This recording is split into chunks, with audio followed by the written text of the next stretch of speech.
tertúlia. Meu boa tarde aí para todos e todas.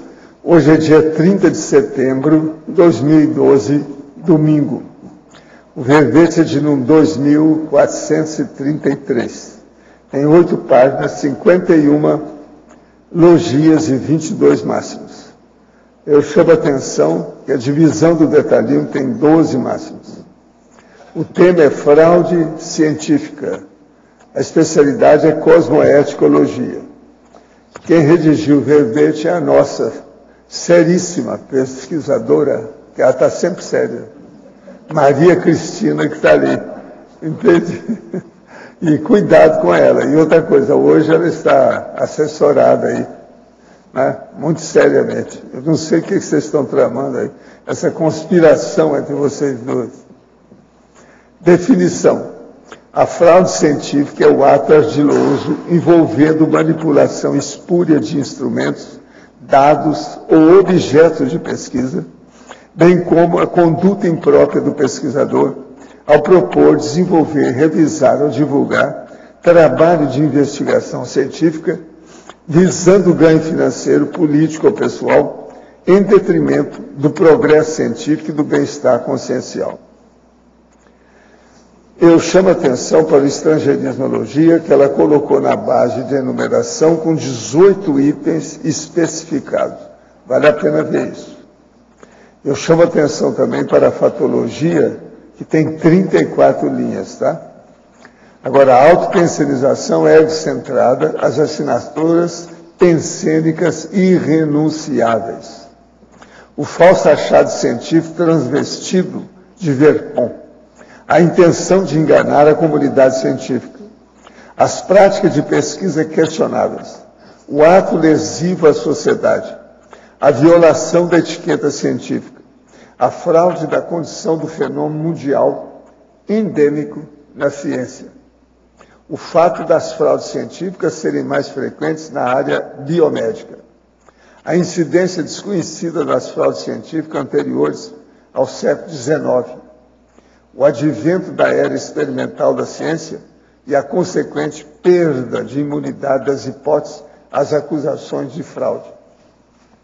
A falta de autoconscientização multidimensional, a ignorância quanto à para-realidade, o desacerto grupo kármico, o legado de erros deixado a si mesmo, a intermissão baratrosférica, as interprisões multiexistenciais geradas a partir dos atos anticosmoéticos. Agora, na argumentologia, tem aí o tópico sobre taxologia, com 2 categorias de transgressões em ciência e com detalhes dessas categorias. E depois nós temos ainda uma parte aí mais séria, que na parte da má conduta científica tem 27 itens que vale a pena ver. Na remissiologia, dos 15 itens, nós destacamos 5. Antidiscernimento convencional, artimanha, consinha eletronótica, erro evolutivo crasso e falácia. Agora, a frase enfática. A fraude científica é mega contradição evolutiva, indicadora da infraconsciencialidade do pesquisador, o qual desperdiça engenhosidade e erudição científicas na obstrução da própria ciência. Você já praticou, testemunhou ou foi vítima de fraude científica? Qual aprendizado você granjeou a partir dessa evidência? Eu chamo a atenção que a bibliografia tem 3 itens, mas a webgrafia tem 16 fontes. Vale a pena ver. Agora, a mega-análise aí, com João Paulo, são 20 itens. Ilicitude, acompliciamento, plágio, sigilo, poder. Apropriação, cifrão, corrupção, falsificação, regulamentação. Antiprofissionalismo, anticientificidade, baratropensenidade, malintencionalidade e impunidade. Cosmoeticologia, paradireitologia, assediologia, interprisiologia e antidiscernimentologia. Agora, o verbete do dicionário hoje é antipara-pardierologia, O argumento é omni-ressexológico. Eu chamo a atenção para a conclusão aí, que nós falamos sobre a interculturologia com 7 itens aí mais evidentes. Agora, a esfinge de Gizé é uma das maiores estátuas lavradas numa única pedra em todo o planeta. Sua cabeça de homem olha fixamente para o leste, contemplando o nascimento do sol há milhares de anos. Seu olhar é uma marca internacional e precisamente apontado para o ponto no horizonte onde nasce o sol nos equinócios. O verdadeiro leste, que é o ponto de cruzamento dimensional. No verbete do DAC, página 18, Cosmologia, me veio o seguinte questionamento: que os construtores desse enorme relógio astronômico queriam medir ou indicar? Seria a mega reciclagem citada? Sim. E o processo da alvorada? Problema de começar o dia. Aí é que é o problema da reciclagem mais sério. No verbete do DAC, Interculturologia, página 19, poderia aprofundar e diferenciar os itens 2 e 4. 2 é consciência semi-possessas. É aquela pessoa, homem ou mulher, que ela fica, às vezes, possessa, temporariamente, tem um surto com aquilo, depois aquilo passa. Agora, o 4 é iscas interconscienciais inconscientes. É aquela pessoa que está sempre servindo de isca dos outros, o tempo todo. É muito diferente disso. O processo das consciências semi-possessas, ela tem isso eventualmente. Agora, o problema da isca interconsciencial pode ser a qualquer momento, qualquer hora, em qualquer lugar. O negócio é mais sério. Quanto às abordagens interassistenciais a serem feitas às consciências semi-possessas e às iscas interconscienciais e inconscientes, poderia comentar? Olha, o problema todo aí é a pessoa ver o que é que pode fazer. A questão, por exemplo, da semi-possessão, é preciso ensinar a pessoa a movimentar e se defender, arranjar defesa através do estado vibracional. E ela lembrar que ela é a dona do corpo, que ela não deve deixar o corpo ser possuído por uma outra vontade em cima dela. Então, isso aí tem que dar conta. Agora, na questão, por exemplo, das iscas, a pessoa tem que começar a estudar mais profundamente. Então, o ideal é participar, por exemplo, das dinâmicas do parapsiquismo, do acoplamentário, frequentar, por exemplo, os laboratórios que nós fizemos para isso mesmo. É muita gente que é isca interconsciencial e inconsciente. Muita gente. Essas que têm irritação muito séria, que têm determinados surtos, que sobe pelas paredes, perde a tramontana de uma hora para outra aí. Muitas dessas são iscas. A gente vê direitinho as consciências em cima da pessoa lá. Agora, a consciência semi-possessa é a hora que incorpora, que o negócio é mais sério ainda, né? Mas ela é mais esporádica. A isca inconsciente, ela é mais frequente. Agora, eu queria falar para vocês que nós vamos ter o 3º encontro sobre longevidade. O local é o Centro de Convivência do Idoso de Foz do Iguaçu. Você sabe que tem um centro de convivência. Agora, é o Longevitar que está promovendo isso. É no dia 1º de outubro, ou seja, amanhã. Amanhã é Dia Internacional do Idoso. Entende? Então, a programação começa às 2h30 e vai até às 6 horas. Agora, o problema é o seguinte, aqui não está falando qual que é o endereço desse centro de convivência. Aonde que é? É a Praça da Bíblia? Então, olha, é lembrar que é na Praça da Bíblia. Agora, olha, vale a pena a turma aí chegar lá. Vocês não ficam pensando que lá é só para idoso, não. Vocês sabiam que o ideal é todos vocês se transformarem em idosos com o tempo, né? Viver mais tempo. De modo que é bom ir lá ver isso. Vocês estão pensando que é só a Pilar que está rindo ali? Não. Tem mais gente aí, vocês podem ir lá, tá certo? Vale a pena ver isso. Ó, aqui tem os dados. Se alguém quiser ver mais os detalhes de como é que é a pauta, é impressionante. Das 2h30 às 6 horas. Ó, tem muita coisa aqui. Vou deixar aqui se alguém quiser ver. Agora, outra coisa que eu queria falar é o seguinte.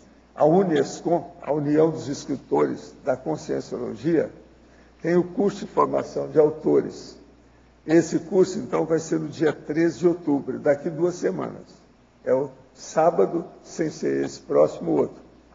Agora, são só 20 vagas. O que é que vocês estão esperando? Precisa ir lá, ainda tem vaga ainda. Vale a pena ver isso aqui. A formação de autores aqui é mais profundo um pouco do que da verbetrografia. Mas é no mesmo caminho. Vale a pena a pessoa ver. O que é que vocês estão esperando? Quem é que nunca fez esse curso? Seria bom ir lá. Outra coisa, quanto mais jovem, melhor então para fazer o curso, porque vai começar isso mais cedo. Você já fez esse curso? Vê se você vai lá. Ah, vai? Então você fica devendo para a próxima. Tá certo?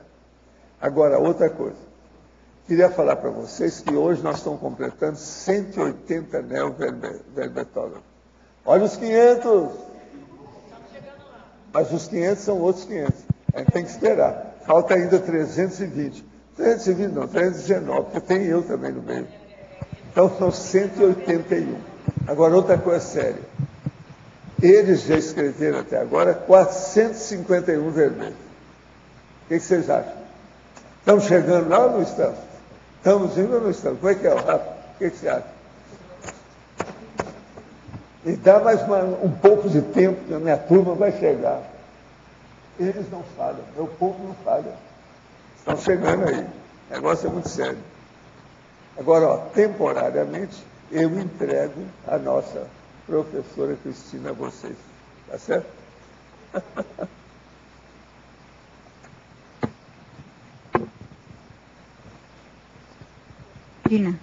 Aqui na patologia, página 20, o segundo item, a intenção de enganar a comunidade científica. A intenção de enganar a comunidade científica. Sim. Sim, porque o fraudador, ele é isso que ele quer fazer, não é? É uma ilusão que ele possa enganar os colegas dele. Isso é óbvio, né? Eu não sei se fica dúvida sobre isso. Agora, tem um aspecto importante que a gente pode avaliar nisso aí, porque quanto maior é a fraude, digamos assim, quanto mais ela se relaciona a alguma grande descoberta, mais notória seja a falsa descoberta, mais fácil é dela ser descoberta, porque muitas pessoas vão tentar verificar ou vão tentar reproduzir aquilo. Já é diferente do caso, por exemplo, de uma fraude que seja cometida sobre um assunto mais restrito, um pequeno grupo, ou que não seja de grande interesse da comunidade científica. Então, esse tipo de fraude pode passar desapercebida durante muito tempo. Mas a tentativa do fraudador sempre é enganar os colegas dele, né? Por isso que a gente colocou esse item aí. Cristina, na paradoxologia, você podia falar do segundo paradoxo e depois eu vou pedir para você falar do último também. O segundo é o paradoxo das empresas exigirem dos cientistas simultaneamente sigilo absoluto sobre as pesquisas e aumento continuado das publicações científicas. Esse paradoxo, ele é enfrentado por aqueles cientistas que trabalham, que são contratados por empresas. Uma empresa, quando ela tem um produto que ela está desenvolvendo, isso exige um sigilo para que os concorrentes não fabriquem a mesma coisa, ou não, entende? Então, essa exigência do cientista trabalhar de uma forma que evite o debate com os colegas dele. E o paradoxo está porque a ciência exige o debate. É muito importante que o cientista tenha oportunidade de trocar figurinha com os outros. E no momento que ele está numa situação dessas, de uma empresa, esse debate fica inviabilizado. Ele não pode, por exemplo, pegar uma pesquisa dessas, mesmo que seja parcial, como de hábito se faz, e levar, por exemplo, num congresso e apresentar um resultado parcial, para expor para todos os demais. Né? E com isso crescer. Então, o paradoxo está que, ao mesmo tempo que a empresa exige, e lá tem suas razões disso, de que exige esse sigilo, ela também precisa que aumente o número de publicações. Isso é importante. O número de descobertas tem que continuar acontecendo. E isso é medido pelo número de publicações. Uma empresa mede a eficiência do seu pesquisador pelo número de publicações que ele faz. Uma empresa não, qualquer instituição. Pelo número de publicações que ele faz. Então, esse é o paradoxo. Descobri que realmente tem algum problema no chakra nucal. Dá para sentir a sensação de controle. Como posso trabalhar para controlar o heterassédio? O EV é o suficiente? Se sim, quantas vezes ao dia? Eu recomendo 20 para começar. Agora, é preciso anotar as coisas, etc., tal, com calma, pouco a pouco. Agora, outra coisa. Se você encontrar com gente que entende energia, você pede para fazer ar voltar aqui em você. Isso vai ajudar também. No verbete do BAC, página 20, na paretologia, poderia ampliar a expressão cosmovidenciologia cosmoética. É o que está começando a acontecer agora com a turma de intermissivista, que a turma já está chegando aqui e saindo da monovisão e indo para uma cosmovisão maior. Então, a mundividência das pessoas está começando a ser ampliada. Isso muda tudo com o processo da cosmoética. Então, a cosmoética, nós temos o CPC, o CGC. CPC é o processo do código pessoal e o CGC é o código grupal. Então, pensa bem nisso. E nós falamos aqui o seguinte, isso acontece com neoproposições, neoparadigmas, neoparatécnicas, neoverpons, neopenseridades, neoperspectivas e neocatálises. Eu acho que aí está bem claro o que a gente está falando. Agora, nós temos aí a verbetógrafa. Em meio a tantos interesses comerciais, merchandising de medicamentos e em busca do vil metal, muitos médicos se vendem até o psicossoma atualmente. Como incutir o primo non nocere, que é estrangeirismo, para 19, item 10, na nova geração de profissionais da saúde? Então aí tem aquilo que a gente fala, que são as medidas... Eduardo. São as medidas profiláticas, as medidas educacionais, né? A primeira coisa, de tudo que eu li, que eu pesquisei nisso aqui, a primeira coisa que há uma unanimidade entre os autores que discutem esse tema, é dizer que tudo inicia pela educação. Então tem que começar a educação lá no tempo em que o indivíduo é um estudante universitário, tem que haver educação dentro das instituições de pesquisa sobre integridade de pesquisa, tem que haver uma atuação mais efetiva das comissões de ética institucionais. Tudo isso tem que começar a acontecer para criar na cabeça da pessoa a noção do que seja a cosmoética, né? Que na ciência convencional falam em ética, integridade e ética. Eles nem têm sequer a noção do que seja a cosmoética. Mas não tem outra maneira senão passar por esse processo de educação. Essa questão da classe médica, e eu diria que a classe biomédica, que ela é mais sujeita a essa corrupção, sim, pela indústria farmacêutica, e isso é um problema sério, né? Porque a gente sabe que o número de propostas que os médicos recebem, e alguns deles, de fato, acabam entrando nessa onda de conseguir benefícios, de conseguir viagens, de conseguir algum dinheiro em função de utilização, de introdução de medicamentos no tratamento de seus pacientes, né? Essa é uma realidade, infelizmente, que existe. Na Fatologia, página 20, terceira linha. Como conviver bem com a fraude na condição de fenômeno mundial endêmico na ciência? Como separar o joio do trigo em termos científicos? Separar o joio do trigo, que é separar quem é íntegro de quem não é. A fraude, ela é um problema endêmico atualmente e a gente pensa que ela sempre existiu. Então, assim, endêmico quer dizer, está aí, é inevitável o que vai acontecer. O que tem que ser feito é isso que a gente acabou de falar. Cada vez mais as pessoas discutirem que isso é um problema que existe e começar a tomar medidas corretivas e medidas profiláticas. O que não é um trabalho fácil, né? A fraude sempre existiu. Antigamente ela existia também, só que ela não era detectada, porque não existiam mecanismos para detectar essa fraude. Hoje, com essa divulgação ampla que existe pela internet, dos trabalhos, das revistas online, isso é muito fácil das pessoas começarem a se dar conta que existe.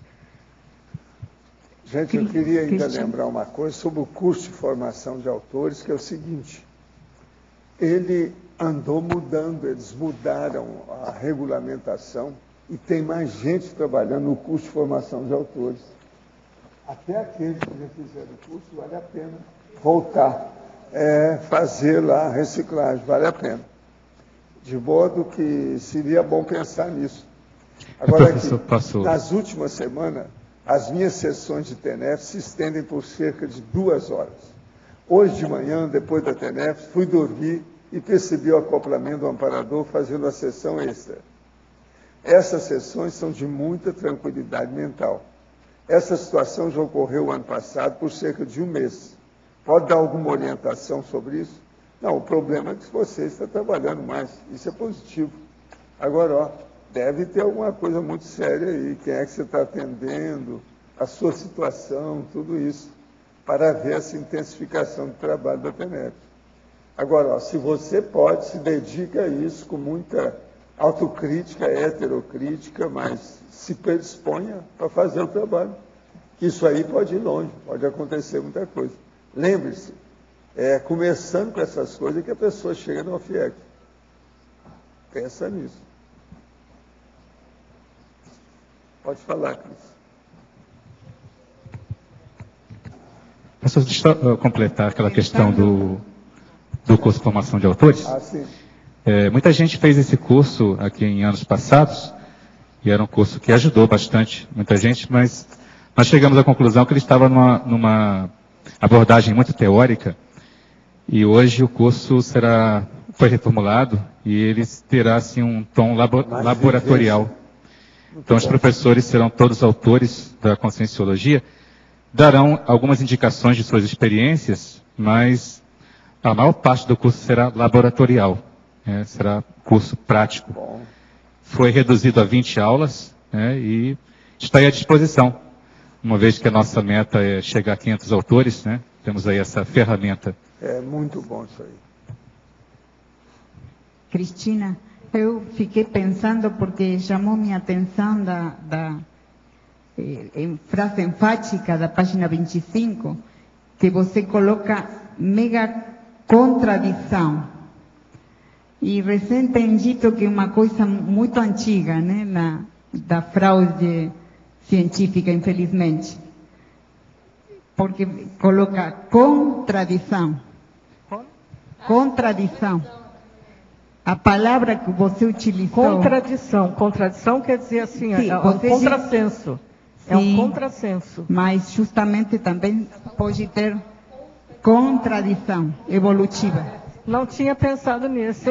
Mas ficou bem, porque realmente o que você estava colocando antes da seriedade que tem, pela antiguidade que tem ao respeito da fraude, a palavra está justa. Tá certo. Cristina, o último paradoxo. Tá, então vamos voltar lá para a paradoxologia. Vamos ver qual é o último. O paradoxo da ciência empregada para desacreditar a própria ciência. Tem a ver com a frase enfática, A frase enfática fala sobre isso aí. Então, o que acontece? O cientista, que é aquele que, em tese, é aquele que busca a verdade, quando ele frauda, quando ele corrompe o conhecimento humano, aquilo que ele coloca nos registros sobre o conhecimento humano, ele está empregando a ciência para corromper a própria ciência. Quer dizer, ele está desacreditando a ciência, empregando a própria ciência. Esse tem um outro aspecto que a gente tem que levar em conta aí, e ele é autocida. Mas mais do que isso, tem que pensar assim, que o povo, o leigo, de maneira geral, ele pensa no cientista como uma pessoa que busca a verdade. e que, portanto, ele deve ser íntegro. E essa era a ideia de que, quando eu era criança, eu sempre quis trabalhar com ciência. Essa era a ideia que eu buscava. Eu disse, eu quero trabalhar com isso. Esse tipo de trabalho, de profissão ligada à ciência, é um lugar onde as pessoas devem ser honestas, devem ser íntegras. Eu achava isso. E foi a primeira decepção que eu tive logo que eu me formei, né? Quando eu me dei conta que eles eram exatamente iguais a todas as outras pessoas, né? Então, assim, que tem todos os mesmos problemas, né? Todos os mesmos problemas de comportamento, de ilegalidades, não tem diferença nenhuma. Mas, para o povo, quando tu diz, qualquer profissional da área técnica, da área científica, se ele vai buscar um serviço desse profissional, ele confia. Para ele confiar nesse profissional, ele precisa achar que ele é íntegro. Então, o povo, de maneira geral, ele tem a noção de que todo pesquisador, ele é íntegro, que ele busca a verdade. E é um grande contrassenso, porque se a pessoa busca a verdade das coisas, que seja a verdade relativa, ela deveria ser a primeira a não querer desvirtuar essa verdade. Tá? Cristina, tem pouco relação com o que você estava falando. Você chegou a vivenciar na sua prática profissional algum aspecto relacionado a isso? Então, deixa, antes de responder o meu lado, deixa eu te colocar um dado que eu encontrei, porque eu tentei ver assim, o que já fizeram de levantamentos em termos de pesquisa para saber qual é a incidência dessas fraudes. Primeira conclusão que eu cheguei, que não existem dados muito precisos sobre isso, porque eles avaliam, eles fazem levantamentos, um avalia a questão do plágio, o outro avalia a questão só das fraudes, né, nesse senso estrito, das mais graves, outros avaliam as má condutas de maneira geral. Então, não existem números precisos, mas eu cheguei a mais ou menos isso. Né? Que, num trabalho lá nos Estados Unidos, eles examinaram 2.600 casos de pesquisadores. Desses, 85% já tinham tido contato, não quer dizer que eles fizeram a fraude, mas sabiam de alguma coisa, já tinham visto, ou eles próprios tinham fraudado. Então, é um número altíssimo. O que se diz é que 2/3 dos pesquisadores já tiveram esse tipo de contato. Eu estou falando de uma forma ampla, né, levando em consideração esses casos mais brandos. Né, não estou dizendo aqueles que são crimes propriamente dito. Porque se a gente levar em conta só o lado que é criminoso, aí cai drasticamente esse número. Né, tá? Vai lá para 0,03, 0,4%, uma coisa assim. Agora, no meu caso, eu nunca vi nada de muito sério. Né? Mesmo porque eu era muito ingênuo no começo da minha profissão, até eu me dar conta de que essas coisas aconteciam, foi um bom tempo, como eu te disse. Eu ainda entrei achando que era tudo uma maravilha. Né? Eu fui me dar conta muito tarde. Então, eu vi alguns profissionais que faziam coisas mais leves, que se classificam nesses problemas, por exemplo, de distribuição de créditos autorais. Né? Vi coisas, por exemplo, eu mesma nunca fiz, tá? Já vou dizer que eu não sou uma das fraudadoras, não nesta vida, pelo menos. Se for no passado, não sei. Mas nessa, eu acho que eu caí fora dessa, tá? Então, o que eu vi foram coisas assim. Lá pelas tantas, a pessoa quer impressionar o chefe do departamento da onde ela trabalha e coloca ele como coautor de um trabalho que a pessoa nunca... A gente imagina que ele nunca nem tenha chegado perto do local onde foi feita aquela pesquisa. Tá? Isso é uma autoria honorífica, que se chama. Tá? Coisas desse tipo. Né? O que mais eu vi? Eu soube, por exemplo, mas isso eu não foi perto de mim. Eu soube de um estudante de doutorado que, ao final de 2 anos trabalhando na sua tese, o orientador dele pegou o trabalho que deu um resultado positivo e publicou para ele mesmo. E o autor ficou, isso contado por ele. Eu não vi. Né? Então, eu vi coisas dessa natureza. Esse é um caso grave, até. Esse seria um caso mais grave, mas esse eu não vi, né? Fiquei sabendo. Então, a gente também tem que ter muito cuidado, porque é difícil acusar alguém. Porque para acusar de fraude, tu tem que ter a prova. Né? Então, tem toda uma questão aí, que aí é uma das dificuldades do porquê que as fraudes existem com tanta facilidade, porque não é fácil chegar a acusar alguém, tem que ter como mostrar que aquilo de fato existiu, porque vai destruir a carreira da pessoa. Nesse sentido e a também, própria. Né? Nesse sentido também eu fiquei curioso aqui na página 21, na tecnologia, como que não sei se você sabe como que é essa técnica de detecção automática dos textos por esse software. Como é que funciona? Isso aí é uma coisa mais recente que eu achei fantástica, né? Se funcionar bem, é o pessoal é lá dos Estados Unidos, isso, né? De um instituto lá dos Estados Unidos, pessoal da bioinformática. Então eles desenvolveram um software que faz o seguinte: ele faz a varredura de bancos de dados tipo Medline. Na verdade, eles trabalham com o Medline, mas isso poderia ser aplicado em qualquer banco de dados. Eles fazem a varredura para detectar, tipo uma comparação eletrônica de textos. Com isso, eles detectam os plágios. Tá? Eles recolhem todos esses artigos que tiveram plágio e constroem com isso um outro banco de dados que eles chamam de déjà vu. Então, eles trabalham com duas ferramentas. Então, o que eles fazem? Eles querem, por exemplo, que uma editora de uma revista tenha acesso, porque isso tudo é disponibilizado online, qualquer um pode usar. Quer que uma editora de revista tenha acesso a esse déjà vu e possa passar um artigo que chegue para eles frente a esse déjà vu, esse banco de dados, e ver se aquele artigo que está chegando é uma fraude, é um plágio de alguma coisa. E com isso, eles estão pegando não só a questão dos heteroplágios, digamos assim, o plágio de uma outra pessoa, mas como estão pegando também os dados dos autoplágios. Porque, por incrível que pareça, as pessoas publicam a mesma coisa várias vezes em revistas, às vezes até de língua diferente, para engordar o próprio currículo. Tá? Isso acontece. E um outro dado que eles conseguiram, usando esse sistema, é detectar os fraudadores seriais.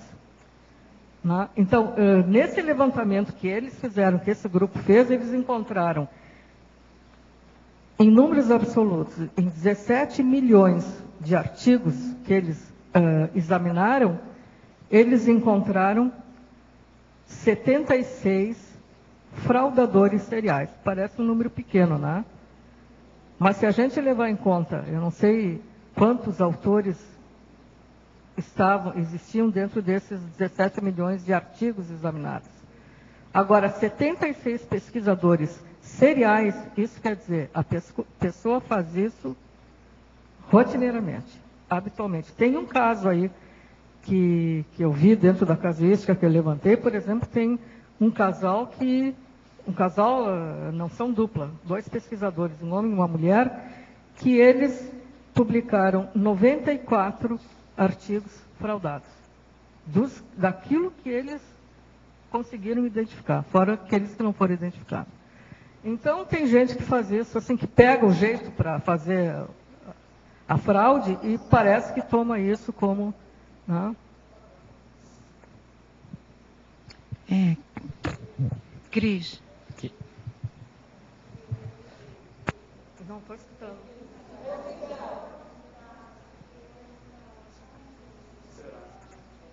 Então tá bom. Agora deu. Para a fatologia, na segunda linha, eu só queria uma explicaçãozinha, o legado de erros deixado a si mesmo. São os nossos erros passados, acumulados, que nós vamos... Não, não? É assim, eu estou levando dentro do contexto do verbete, quer dizer, um fraudador dentro do contexto, sim, exato. Que comete uma série de erros dessa natureza. Imagina a herança que ele está deixando a si mesmo. Quais são as interprisões que ele está gerando para si próprio? É nesse sentido, é o legado que ele está deixando a ele mesmo, o legado de erros. Ou, a gente poderia dizer, as assinaturas pensênicas erradas, tá? Tá. Cris, aqui, tá ligado? Aqui na fatologia, na segunda linha, as práticas de pesquisa questionáveis. Isso. O que você quer falar com a gente?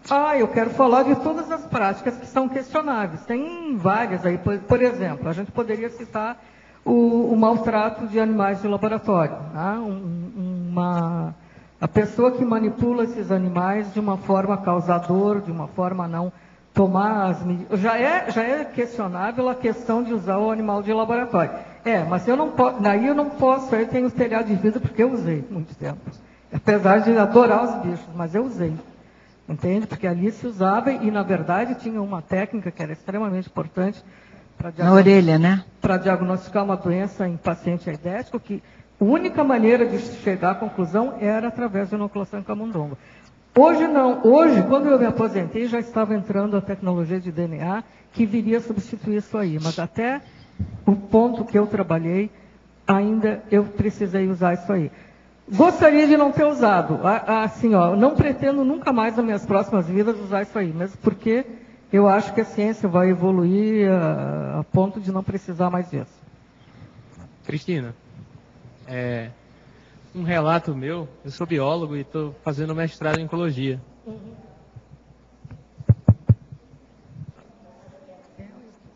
E parte da formação do pós-graduando, existe a necessidade de se dar aulas, né? Interagir com a turma. A primeira instrução que meu orientador passou para uma turma de primeiro período era de eu conseguir identificar plágios e todos os tipos de cópias entre os alunos ou com a internet. A ideia que ele queria imprimir nessa primeira disciplina era do não uso ou da não cultura da cópia, que é muito comum, né, nesses primeiros períodos, até mesmo na escola, né, que você está acostumado a só replicar a informação. É bem interessante isso. E isso aí, com o advento da internet, que ela tem uma série de benefícios, mas a internet facilitou demais isso para acontecer em nível escolar, como você está colocando. Porque hoje a gente vai dar aula, eu sei, porque eu também já fui professora, tu vai dar aula, pede para fazer um trabalho, e eles praticamente trazem copiados. Né? Então, isso é um problema muito sério. Daí vem as iniciativas desse tipo, desse professor seu, que começa a ensinar, ou a replicar para os próprios futuros professores, a ideia de ensinar o que é a integridade. Né? Eu acho essas discussões sobre esses temas fundamentais. Cristina, ali na página 20, na fatologia, de baixo para cima, a terceira linha, você fala a denúncia do insider como sendo o principal mecanismo de descobrimento das fraudes científicas. Você pode falar? Sim, sabe que até hoje o mecanismo assim, mais confiável ou mais sério de denúncia de fraude é a denúncia do insider. O que é o insider? O insider é a pessoa que faz parte da equipe de pesquisa e por alguma razão qualquer, às vezes ele faz isso porque ele entrou em conflito de interesse lá nem é de interesse, mas entrou em conflito mesmo, em desavença com o pessoal da equipe. Então ele resolve às vezes fazer isso por vingança, mas às vezes não, às vezes porque ele não concorda mesmo. Então até hoje, as denúncias mais sérias que acontecem são por esse mecanismo. Existe uma ideia de que a melhor maneira de detectar a fraude seja através da tentativa de reproduzir o experimento e ele não dá certo. Mas isso não é a realidade. Porque quem trabalha em ciência, quem já trabalhou em laboratório, sabe, em laboratório que eu digo qualquer tipo de laboratório, sabe como é difícil às vezes reproduzir as mesmas condições daquele experimentador original. Então, aquele que está tentando reproduzir nunca sabe se não funcionou porque as condições são diferentes ou se porque aquilo era uma fraude. Então, essa história é um pouco furada. E o que se vê é que o mais sério mesmo é quando a própria pessoa de dentro vai e faz a denúncia. Agora, isso traz consequências, né? Traz consequências, assim, perde emprego, o que está denunciando. Perde emprego, não vai mais conseguir ficar na equipe. Então, por isso também é uma questão difícil, né, de bancar essa denúncia. Para a prática da TENEPS, só precisa ter boa vontade ou precisa de algo mais? Vi o senhor comentar que o caso dos novos praticantes há muita turbulência. Poderia explicar melhor quais são esses transtornos? Os problemas que enfrentam os iniciantes é uma regra inflexível ou existe casos que não ocorrem? Olha, não, a primeira coisa que você deve fazer é ver o manual da TENEPS. Agora, a segunda coisa é você entender que os primeiros 6 meses da TENEPS, para todo mundo, eles levantam a poeira da vida da pessoa. Se a pessoa não se preparou para a prática da TENEPS, ela tem que fazer um desassédio. Esse desassédio vai criar problema para ela, pode ter acidente de percurso, uma série de condições.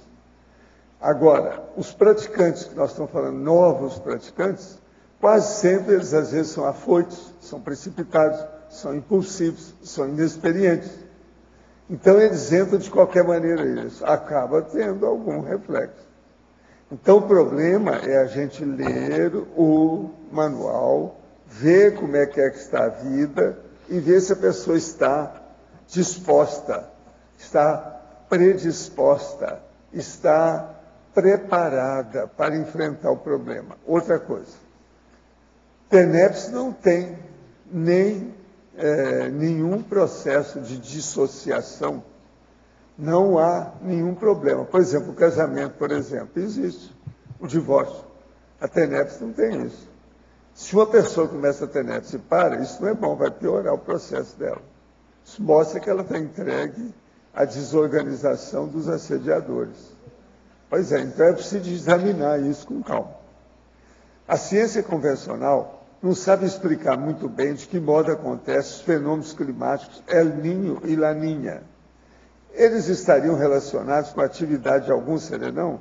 Olha, tudo indica que estão relacionados, sim, porque os serenões trabalham com as placas tectônicas e os continentes.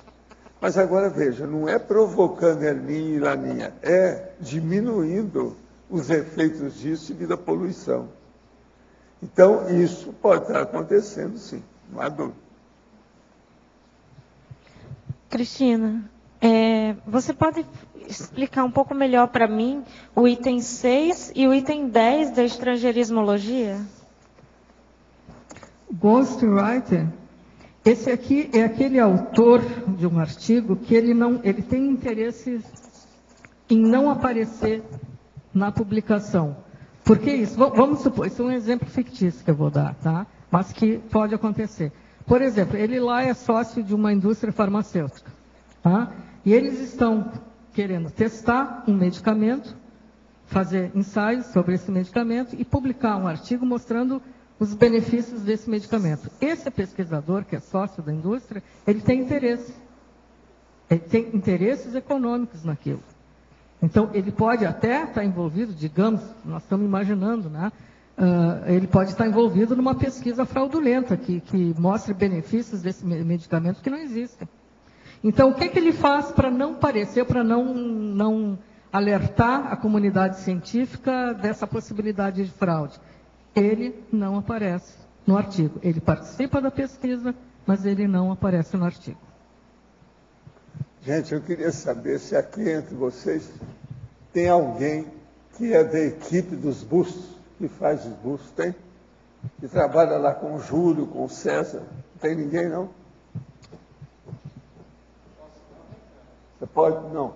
É entregar isso aqui.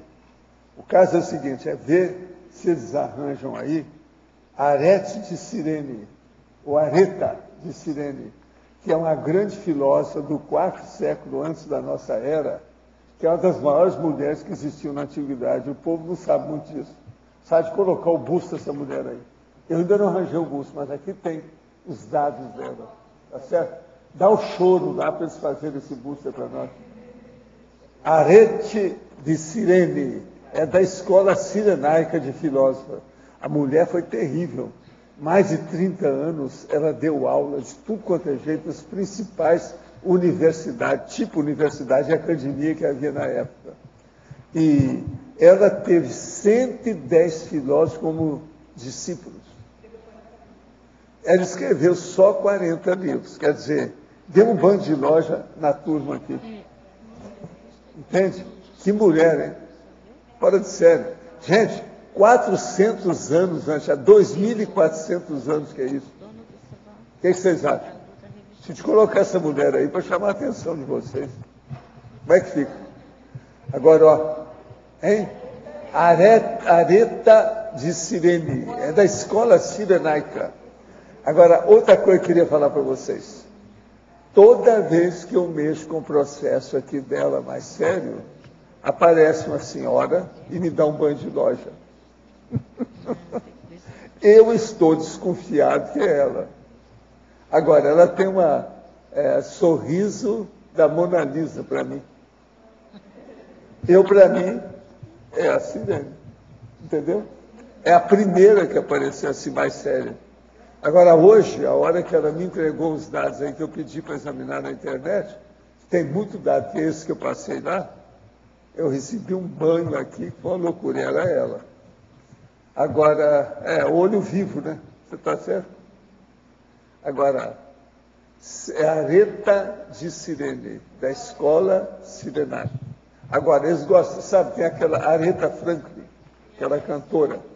Agora, o nome mais correto deve ser Arete, não é Areta, não. Areta é mais um processo italiano, que eles gostam de usar.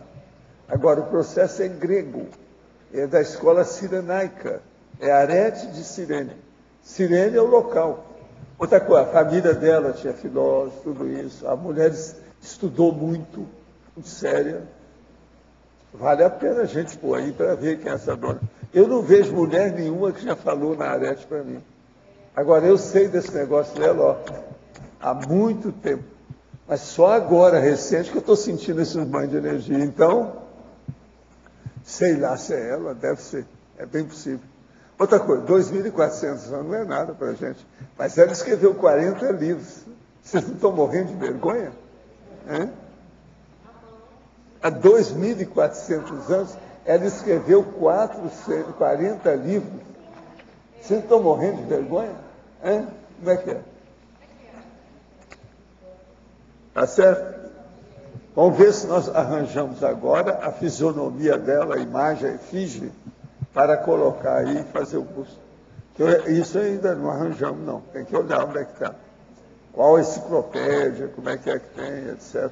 É capaz da enciclopédia da Espanha ter, precisa ver, sabe? Aquela lá, a turma boa. Cristina, aqui, letra B, a rosa. Tô cá em cima, subiu um pouco de degrau.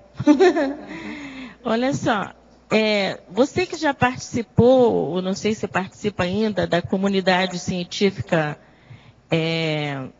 eletronáutica, vamos dizer assim, qual a repercussão que você acha que já tem mais assim uma interação da conviviologia lá com eles, da nossa revista, da Revista dos Sábios, com essa intenção que o professor já está organizando essa revista? Como você acha que vai ser essa repercussão em relação à Conscienciologia? Eu trabalhei ao longo da minha vida em duas instituições mais sérias de pesquisa. Uma era mais liberal, uma eu acho que até as pessoas se interessariam, sabe? Porque ali tinha pessoas mais variadas. Muita gente admitia esse tipo de coisa, né? Se falava. Agora, na outra, onde que era essa, a mesma que a... Linha dura.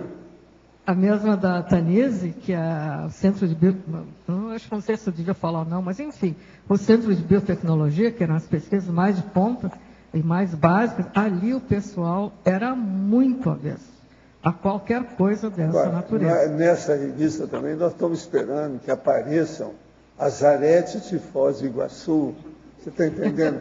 Anjo de candura e coração de rapadura, para poder ajudar esses caras. Pois é, desde ontem que eu estou falando em anjo de candura e coração de rapadura. Para ver se ajuda, né? Nesse tipo de comunidade científica, não é que as pessoas não admitam, elas até podem admitir lá dentro delas, mas se elas falarem algumas coisas, elas são mal vistas. Então, né, teria que ver o que vai acontecer. Possivelmente eles vão olhar curiosos e vão fazer de conta que acharam tudo uma bobagem. Né? Como você colocou aqui no seu verbete, a questão, até que existe a questão da fraude, mais relacionada à publicação, o interesse de aparecer. Por exemplo, a aplicação do paradigma consciencial vai dificultar muito a esses interesseiros, né? Esses fraudulentos, né? Eu acho que não chega nem assim, ó, não chega nem passar perto deles pensar nesse nível de paradigma consciencial. Entende? É um universo tão distante, gente. Estão muito longe. É um universo tão competitivo de guerras de inteligência, de um achar que é melhor. Eu vou te dizer uma coisa assim, ó, que eu vivi ao longo da minha vida, né? A primeira vez que eu entrei em contato com essas palestras de cientistas, coisas assim, um dia eu assisti uma palestra de um físico. E lá ele dizia assim, ó, que a física explicava tudo no universo, que todas as respostas que a gente precisava estavam na física. Eu era jovem, eu vi aquilo, fiquei, né? Quem sabe, tá? Aí mais adiante, lá, depois que eu já tinha me formado, eu fui fazer mestrado, e daí os bioquímicos falavam que tudo se explicava pela bioquímica e que as respostas estavam todas aí. Aí eu já fiquei com o pé atrás, eu disse, alguém está errado nessa história. Aí depois eu fui para a biotecnologia e eles diziam que a ciência mais de ponta que existia no universo era a biotecnologia e que ela explicaria tudo. Aí eu já tive certeza que estava tudo errado, né? Então, assim, ó, sempre que alguém chega para mim hoje e me diz que tem resposta para tudo, que tem algum conhecimento que responde tudo, eu fico com o pé atrás, porque a gente trabalha com verdade relativa. Isso é o oposto do que a ciência postula até, né? Se a gente trabalha com verdade relativa, ninguém sabe tudo e ninguém pode explicar tudo. A ciência vai avançar sempre. Eu não sei se eu misturei as coisas. Questionando tudo isso, mas eu espero, eu acho que é o objetivo do professor Valdo, não sei quando que isso vai repercutir, mas possa haver uma mudança nesse paradigma, né? Quem sabe? Nós não vamos ver, mas outros verão. Eu acho que isso é inevitável com a evolução, né? Mas sabe o que eu acho que vem antes? Que é o que eu coloquei aí na terapeuticologia, é a descoberta da cosmoética. Enquanto não começarem a se antenar para isso, porque se vocês pensarem bem, essas coisas todas acontecem porque as pessoas não admitem que existe multidimensionalidade. Eles pensam que eles morrem e desaparecem. Então eles vão. Por que eles não vão fraudar? Eles querem tirar vantagem.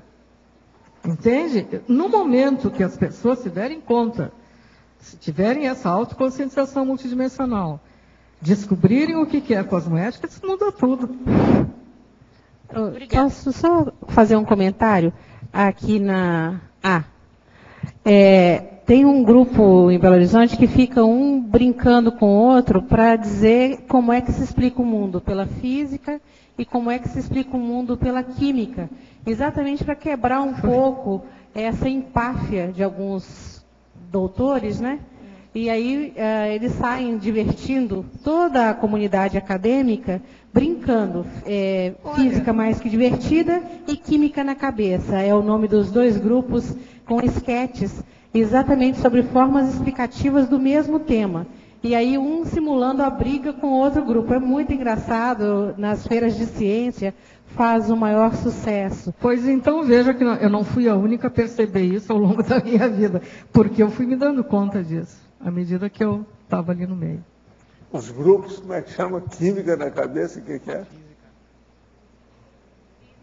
Física mais que divertida, o professor Eduardo Vasconcelos, ele também traduziu de Goethe para o português, uma série de coisas, e outra é química na cabeça.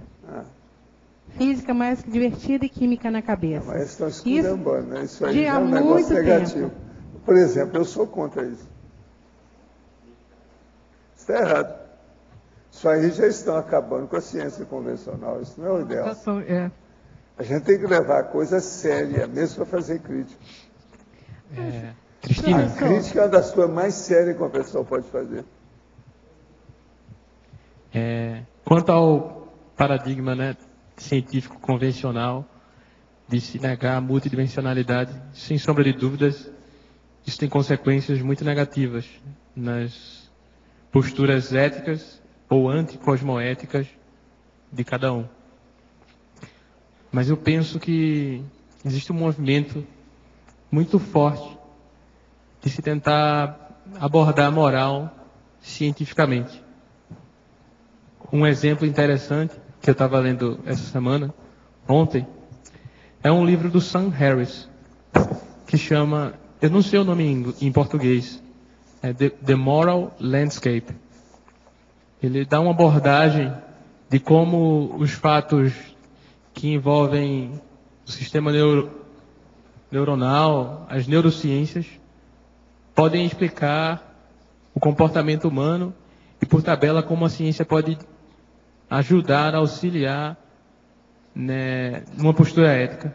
Eu acho muito bacana essa abordagem. Mas, é claro, sem a constatação da multidimensionalidade, fica difícil. Agora, em fatologia, página 20, quinta linha. Poderia ampliar o advento da era experimental da ciência e a consequente perda de imunidade das hipóteses às acusações de fraude. Sim, porque antigamente as fraudes existiam. Então dizem o seguinte, ó, se a gente pegar esses grandes nomes aí da história da ciência do passado, vários deles são acusados de fraude.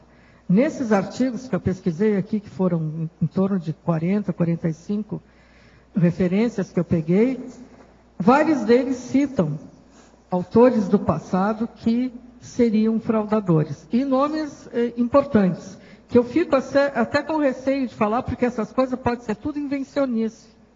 Entende? Então, assim, existe acusação para Pasteur, para Darwin, para Einstein, para o Mendel, todos, para Galileu, para Copérnico, todos eles são acusados, em última análise, de terem copiado as ideias de antecessores deles.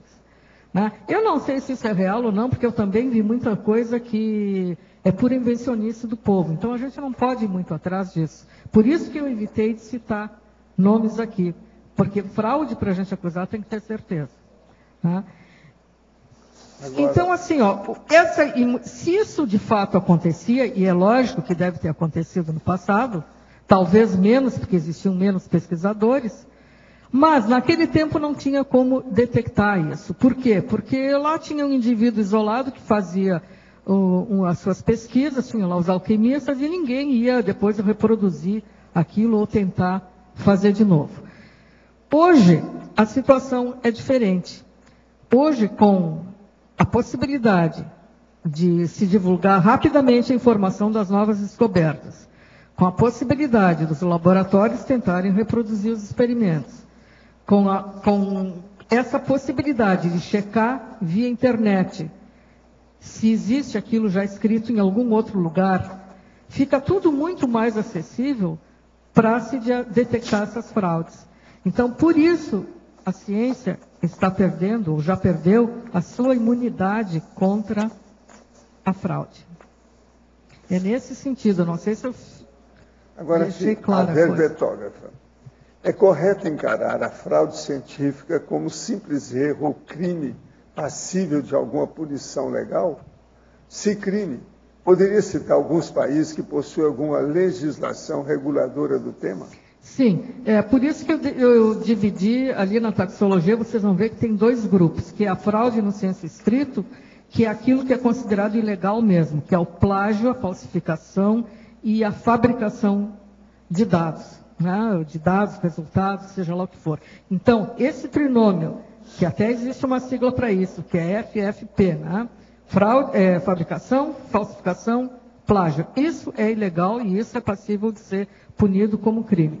Agora, as demais atitudes que alguns pesquisadores nem chegam a considerar fraude, mas que eu coloquei ali no grupo das má condutas científicas, essas não existe praticamente legislação contra isso aí. Tá? Essa é uma lacuna que existe na nossa SOCIM, que não existe mecanismo, muitas vezes, porque não estão nem classificadas como que tipo de legalidade poderia ser. Pega um exemplo desses da taxologia, vamos ver aqui, ó, qualquer um deles.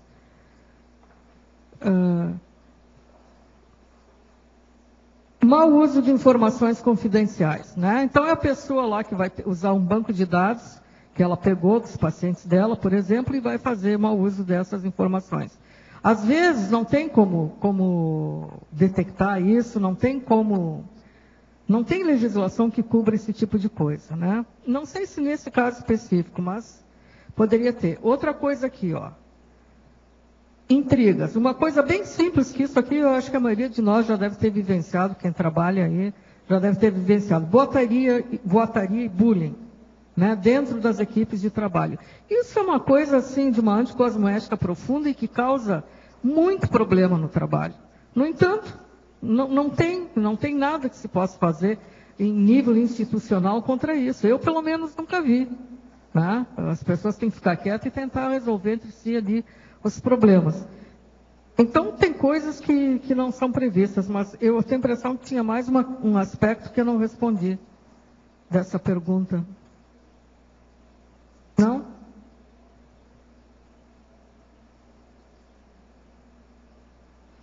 Ah, sim, os países. Alguém perguntou sobre os países. Tá, existe sim. Quais são os países que já têm alguma coisa a respeito? Então, vamos dizer assim, ó, que alguns países são os que mais publicam artigos científicos. Desses, Japão e China são os que mais publicam artigos. Depois, na Europa, nós vamos ter Itália, França, Alemanha, Inglaterra. Nas Américas, Estados Unidos e Canadá. Esses são os que mais publicam. Agora, quem são os países que têm alguma política relativa à contenção de fraude?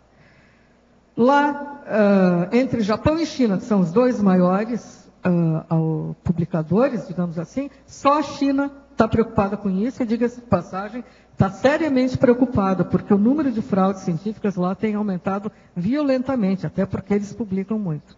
Já o Japão, que é o segundo maior país que publica, não tem política nenhuma. Na Europa, só a Alemanha que é um dos grandes publicadores, e depois os países nórdicos, ali Finlândia, Noruega, Suíça, Dinamarca, também tem políticas. Na América existe sim, Estados Unidos e Canadá, e também na Ásia tem ainda a Índia, que já tem alguma coisa nesse sentido.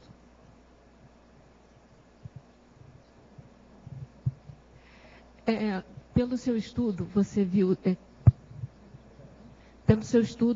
a diferença da fraude, aquela que você... Agora, acho que ligou de novo. Queria saber assim, ó, a gente trabalha aqui com a questão do holopensene, né? Eu já estava com essa questão na cabeça, agora você falou da China. Uma coisa é você fraudar, copiar o trabalho do outro, enfim, replicar, fazer um monte... Esses itens aqui que você colocou. Outra coisa que havia acontecendo aqui, por exemplo, duas pessoas completamente diferentes, pesquisando a mesma coisa, sem saber uma da outra, apesar da internet.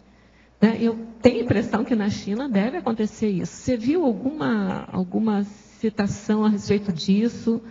É eliminada essa possibilidade como uma coisa diferente de fraude? Colégio invisível. É a coisa do colégio invisível. Eu me lembro muito, sabe o que? Do Newton com Leibniz, né? Na época não tinha internet, então eles começaram a fazer o cálculo, e aí foi uma briga danada um com o outro, mas no final das contas, o que prevaleceu? Uma parte do Newton e uma parte do Leibniz. Os dois se complementaram no cálculo diferencial integral. Eu não sei se isso pode estar acontecendo agora também, se isso está sendo distinto de fraude. Olha, uma das coisas que dizem que é difícil detectar o que é fraude mesmo é porque tem uma zona cinza em que é difícil saber o que foi fraude e o que não foi. Isso é uma das coisas que falam. Agora, nesse caso específico, eu não vi nada que falasse disso aí, mas tem um outro dado que talvez possa esclarecer. Por exemplo, um artigo, quando ele é mandado para essas revistas, tipo Science, Nature, essas internacionais, ele não leva menos de 10 meses para sair entre o envio e a publicação. A média que ele leva é 10 meses. Então, se um artigo sai, isso é o que esse grupo do ET Blast fala, do Déjà Vu, que se um artigo ele é publicado com menos de 5 meses de intervalo e mostrando o mesmo conteúdo, é plágio.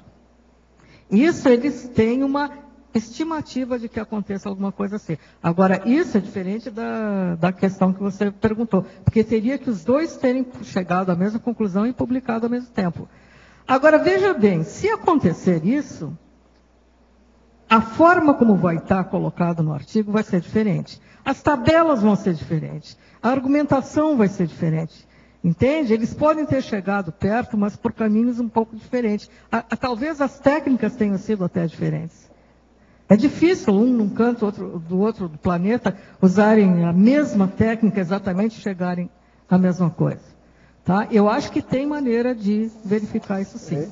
Tá? Cristina, talvez o parâmetro da coerência interna, da lógica utilizada pelo autor seja um caminho aí para identificar a originalidade. Né? Eu fico pensando em identificar a lógica que o autor seguiu, embora tenha chegado aos mesmos dados, isso é um parâmetro para identificar a originalidade. Exatamente. Ele vai ter uma lógica própria. Vai ter uma lógica própria e possivelmente vai ter uma metodologia um pouco diferente. Pode até ser parecida, mas ela vai diferir em alguma coisa. Né? Tá certo. Mas a comunidade científica... Professor científica pode achar que um copiou a ideia do outro. Entendeu?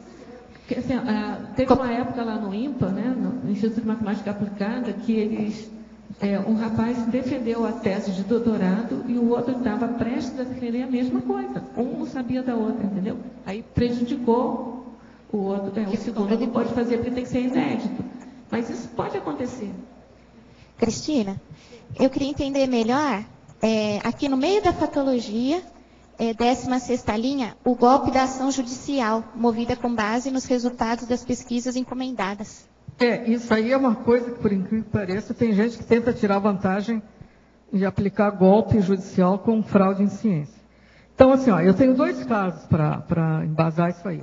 Um deles foi uma coisa que aconteceu lá no Reino Unido, foi na década de 90, isso, se eu não me engano. Eu tenho aqui a data. Deixa eu ver se eu encontro. Então, foi o seguinte. Houve uma pesquisa lá em que o indivíduo fez uma análise, pegando uma amostra, foram 12 crianças, tá, autistas, e ele mostrou na pesquisa dele que 8 dessas crianças haviam desenvolvido sintomas do autismo depois de terem recebido a vacina tríplice viral. O que aconteceu em função disso? Foi aquele auê, foi para a mídia, foi para a televisão.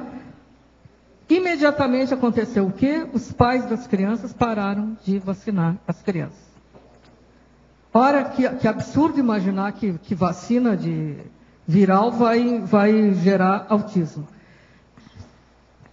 Passam-se 2 anos, esse pesquisador, ele confessa que ele havia recebido uma soma vultuosa de dinheiro de quem? De uma sociedade de pais de autistas que tinham interesse em acionar as indústrias que produziam a vacina para conseguir dinheiro, para serem indenizados, para conseguir alguma coisa desse tipo. Então, isso foi um caso. Um outro caso que eu vi, aconteceu agora enquanto eu estava escrevendo verbete aqui no Brasil, que é um pouco, não chega a ser uma fraude dessa natureza, mas não deixa de ser uma fraude científica, porque envolve a questão da ciência. Foram 2 casais disputando a guarda a adoção de uma criança, não sei se vocês viram isso na televisão, 2 casais que queriam adotar uma criança, um deles fez o quê? Comprou um exame falso, mostrando que a criança era idética. Quer dizer, a gente não sabe se foi um pesquisador, se foi lá o técnico, o bioquímico, o biomédico, seja lá quem for, que fraudou o laudo, se foi algum funcionário até, que pegou uma papeleta lá e fez um laudo falso. Entende? Mas seria um exemplo. Né? O que ele queria com isso? Ele queria mostrar que a criança, ela precisava de cuidados especiais e que só ele tinha condições de fazer isso. Ele queria ter vantagem sobre o outro casal. O que tu queres? Na página 19 do dicionário, na transmigraciologia, agora foi. Na 6ª linha, eu queria entender zonas de conforto quando cosmoéticas, né? Desde agora é o período no qual precisamos, na 6ª linha, através da interassistencialidade, provocar o aumento das zonas de conforto quando cosmoéticas. aos despossuídos incrementar os ciclos virtuosos, por exemplo, dos ciprienes e das mega-euforizações. O caso todo é o seguinte, vamos entender. Toda loucura é efeito de algum mega trafado da consciência. A interprisão grupo kármico é a masmorra mais forte.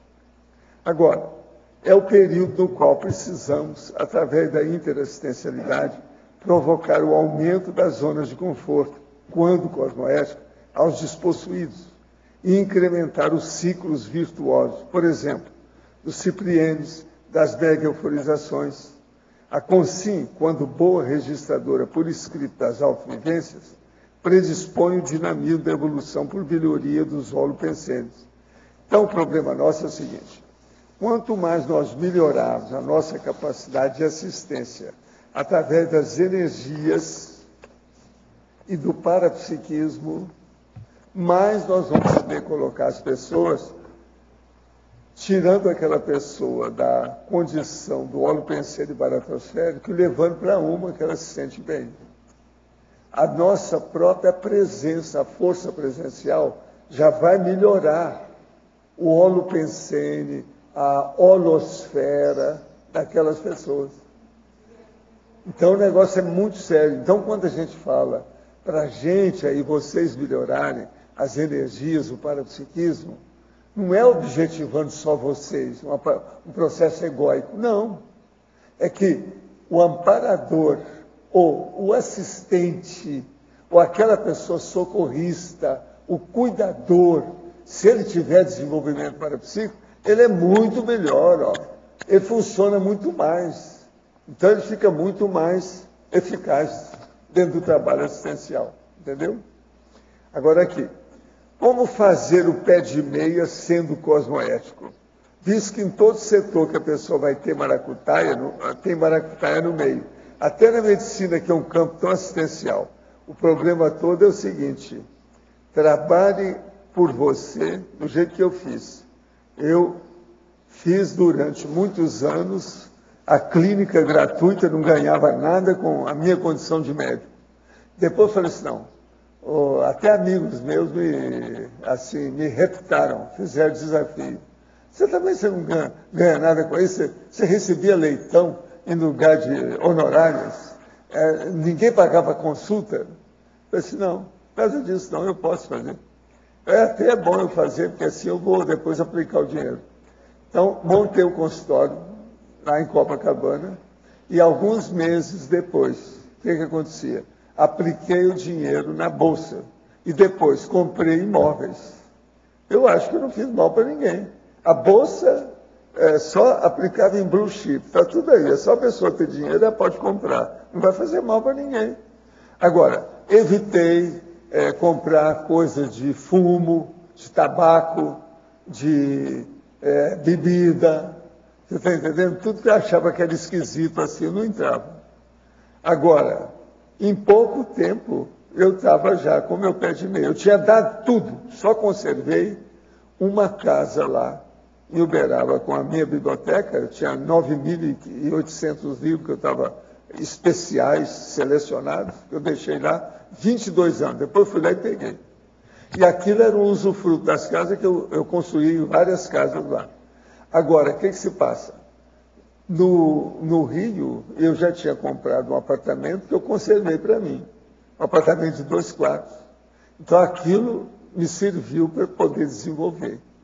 Mas eu desenvolvi, em pouco tempo, eu tinha $1 milhão já, como reserva, na minha situação, pé de meia. E era o que eu queria para não pensar em dinheiro mais. Agora, comprei imóveis também, que eu vi que ia aumentar o preço, aquela coisa toda, examinei, que você tem que fazer uma coisa dessa estudado. Outra coisa, eu fui na Wall Street para aprender. Vi muita coisa que eles faziam em matéria de examinar uma empresa, ver o balanço que ela tem, as possibilidades, etc. Mas aonde eu aprendi também muito foi no Wells Fargo Bank, da Califórnia, que lá tinham as pessoas que tinham interesse lá, com o povo que tinha criado o banco. Aquilo me ajudou também a me dar umas lições sobre o assunto, que eu não tinha muita noção do ponto de vista econômico financeiro e de aplicação de investimento, né? Agora, com isso, eu acho que eu arranjei dinheiro em pouco tempo, não fiquei bilionário, mas arranjei lá o dinheiro que eu achei que era bom para criar o meu pé de meia, que me deu liberdade de fazer o que eu tenho feito. Depois disso, eu já publiquei uns 30 livros, com calma, entende? E outra coisa, não fico tenso, nem com conflito, por causa de processo de cifrão, que eu acho isso de vomitar. Né?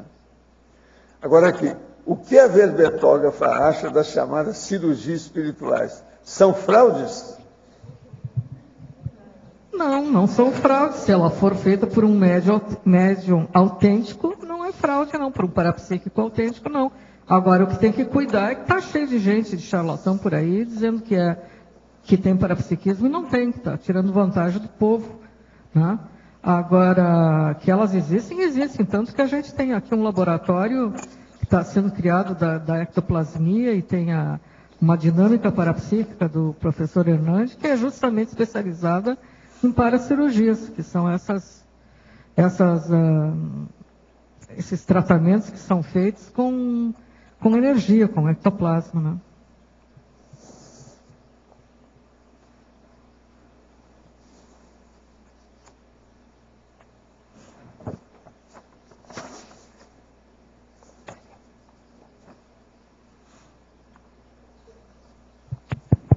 Oi. Nós estamos em PDT, né, esse final de semana, com o professor Everton, e ontem a gente assistiu um filme que é O Contato. E nesse filme era descoberto lá... Carl Sagan? Como? Do livro do Carl Sagan, O Contato? Com a Judy Foster. É esse? Conheço. Eu vi o filme e li o livro. Então, nele tem uma questão assim, que ela faz uma descoberta, e aí tem um homem lá que toma as glórias por ela, né? E acaba dando um pontapé nela. No fim, ela acaba retomando, né? Como dela, a pesquisa e a descoberta toda. Mas isso, você colocou aqui em vários pontos no verbete, né? Essa questão desse interesse em aparecer, não é uma fraude, mas é uma rasteira que se dá no colega, né? Sim, mas aí é fraude, sim.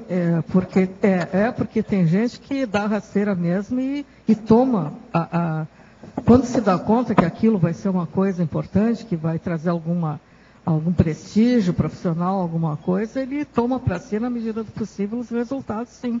Esse caso do rapaz esse que estava fazendo mestrado, doutorado, que o orientador pegou, é exatamente isso aí.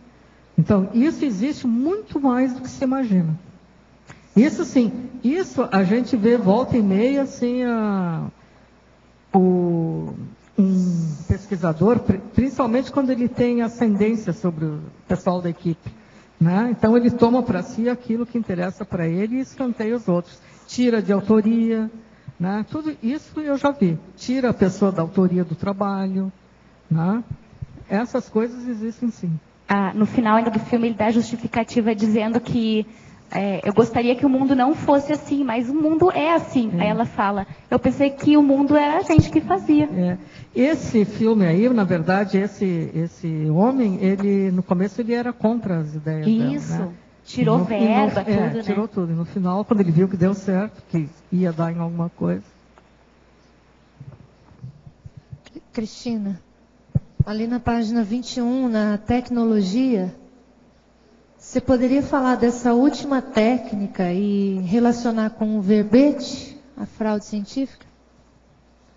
Não é do déjà vu? Será que eu já falei? Não, é a aplicação técnica do teste de identificação da mentira. Ah, tá. Essa é um teste que tem no 700 Experimento, tem a referência ali na bibliografia, tá? Eu achei interessante, porque é o seguinte, ali o professor Valdo fala de sinais verbais e físicos que a pessoa dá quando está mentindo. Eu gostaria de saber fazer isso, aprender a fazer esse tipo de leitura, porque eu acho que a gente entra de gaiato em muita situação porque não consegue ter esse desempenho, nesse sentido. Porque tem a questão parapsíquica, de fazer a leitura, né, parapsíquica da pessoa para ver qual é a natureza dela, e se ela está bem intencionada ou não. Mas esses sinais são sinais que até quem não tem muito parapsiquismo, acho que conseguiria, se treinasse, né? É uma série de detalhes, vale a pena ler. É tom de voz, são gestos, né? O tipo da forma de sorrir, é uma série de detalhezinhos que eu achei muito interessante. Então, eu achei que valia a pena, assim, no sentido da gente evitar cair em situações desagradáveis, sabe? Porque em tudo na vida a gente tem que saber com quem está andando, né? E na ciência também.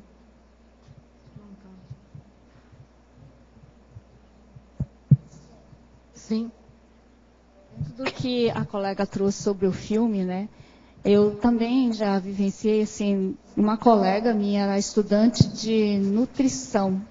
Ela descobriu, né, o aproveitamento do brócolis, né? Ela descobriu o aproveitamento nutricional de partes do brócolis que era desperdiçado na produção, né, na preparação desse produto para a venda. E aí, ela desenvolveu um projeto para isso tudo, né, para ser industrializado. Aí o professor ficou, né, o orientador ficou como se fosse como a justificativa de que ela era estudante, alguma coisa assim, que não poderia ser o titular da descoberta. Parece que acontece no meio acadêmico. Acontece muito. Isso aí eu acho que é uma das coisas que a gente mais vê. E é uma coisa que o pesquisador júnior, digamos assim, o iniciante, ele não tem muita defesa contra isso. Porque o que acontece? Ou ele larga a pesquisa, a linha de pesquisa, não é fácil entrar num curso de mestrado, de doutorado. Imagina ter que largar porque está numa equipe que o cara faz esse tipo de coisa. Então, assim, é muito complicado. É muito difícil mesmo. Ou então está numa equipe que não é de mestrado, doutorado, mas é de trabalho. Denunciar uma pessoa dessas equivale a perder emprego. Então aí entra, tem que sopesar as coisas, mas não pode se acumpliciar. Então tem que sopesar tudo isso aí. Até que ponto aquele ato é ilegal, né? É uma coisa que tem que ser denunciada, ou até que ponto é uma coisa só que vai bater no meu ego, enfim, eu posso engolir isso e seguir em frente, né? Então tem que saber levar essas coisas, mas não é fácil não. E essas má condutas em pesquisa mais leves, que se chama, elas incomodam muito para quem está no ambiente de trabalho. Elas podem ser, assim, verdadeiras torturas para quem está trabalhando numa equipe dessas, tá? E infelizmente acontece demais, tá? O tempo todo, como acontece, aliás, em qualquer ambiente de trabalho de maneira geral. Tá?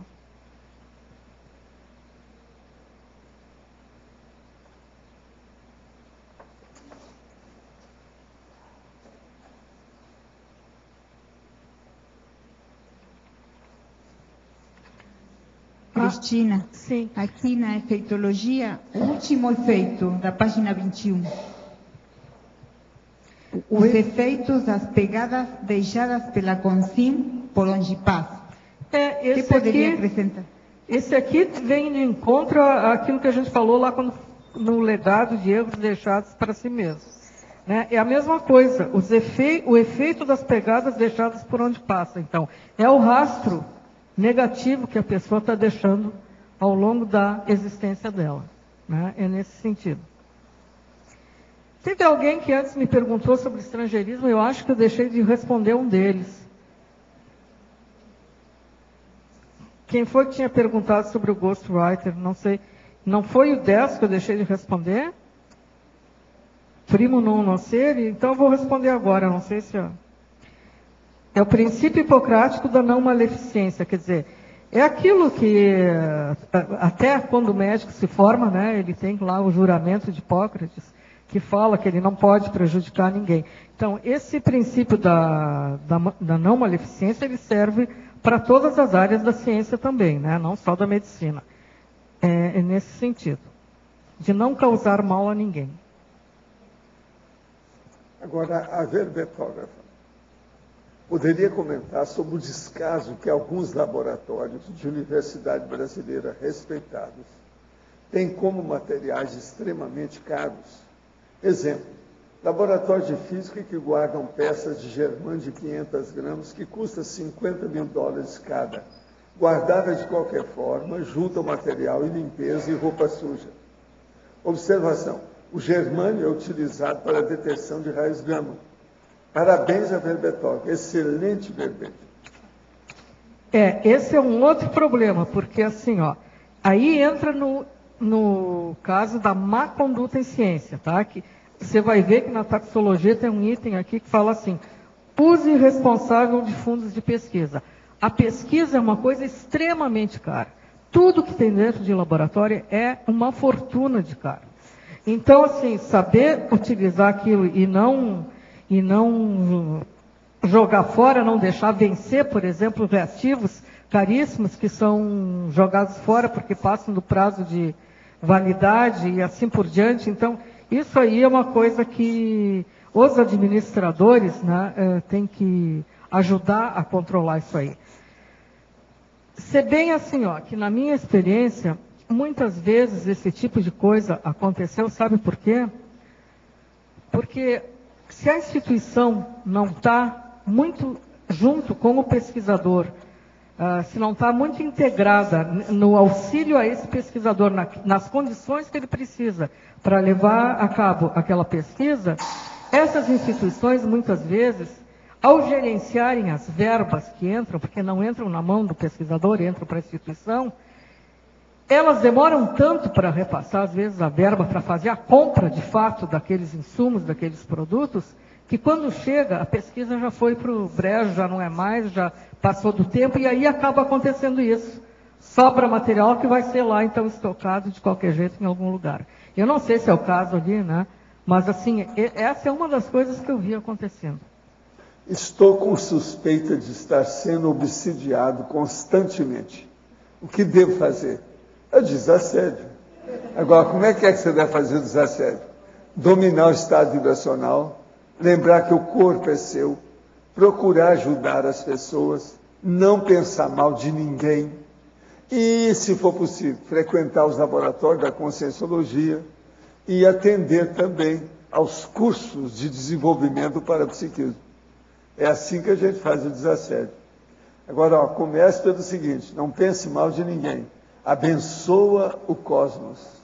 Isso vai te ajudar. Sim. Aqui, Luci. Por gentileza, dentro das suas pesquisas, você está me ouvindo? Não? Eu não. Pode falar. Dentro das suas pesquisas, ou pelo seu conhecimento, você poderia dar uma orientação quando se faz uma entrevista com alguma pessoa famosa e se publica no material, artigo, livro, os relatos dessa entrevista, o que seria necessário para que não houvesse algum problema posterior? Vamos supor, essa pessoa dessoma, né? Como ficaria essa questão? Mas problema em que sentido? Eu não entendi bem a pergunta, porque faz a entrevista com a pessoa famosa. Sim. Tá. A primeira coisa é filmar a entrevista para ficar com a cópia. Filmar? É o que eu faço há mais de para não 60 anos. Para não deturpar o que foi falado. Não, para você ter a direitos autorais. Que você deu a entrevista com você. E os se amanhã direitos? sair alguma coisa, não, eu tenho original. É nesse sentido. Filmagem. Tá. Eu não tinha entendido. A filmagem aqui daqui. E quando isso não for necessário, não tem outra saída? Não existe outra hipótese. É só a filmagem que resolve isso. E olha lá, tem que ser bem feito. Tá bom, obrigada. Eu faço isso há quantos anos? Que o povo inventava tanta coisa a meu respeito, eu passei a filmar. Quando o negócio é sério, eu tenho minha máquina, tenho a pessoa, tudo que toma conta. Eu viajava aí no exterior, de todo lado, com máquina, tripé e tudo mais. Sabe, filmadora. É o jeito, é uma saída. Aí você também, todo mundo vai respeitar você. Porque aí não tem jeito. Não adianta. Não vem que não tem. Aí é documento, né? Documentar. E eu fico com aquilo. É o meu. Se a pessoa quiser filmar, o problema é dela. Se ela quiser gravar, o problema é dela. Agora, o meu está ali. E é filmagem. A filmagem é que é o melhor. Porque tem a cena, a imagem e tem o que a pessoa fala. Dos dois lados. Quem pergunta e quem responde.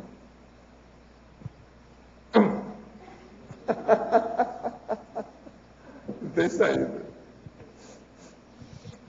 Cristina, aqui no ar.